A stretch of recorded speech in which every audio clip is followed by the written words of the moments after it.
سلام خدمت دوستان عزیز. سفارشات مشتری با چند جوره یخن‌های مقبول کلش سفارشاتش آماده شده و شما هم میتونید هر نوع سفارش داشته باشین از ما و دست ببرین.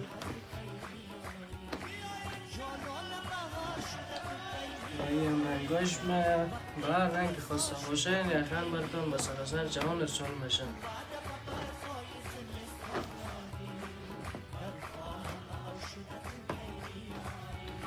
و این هم از تفلانش هم شما رقم خواسته باشین از 2 سال تا هر چند ساله که داشت خواسته باشین براتون ارسال میشه به هر رنگ به هر نمونه.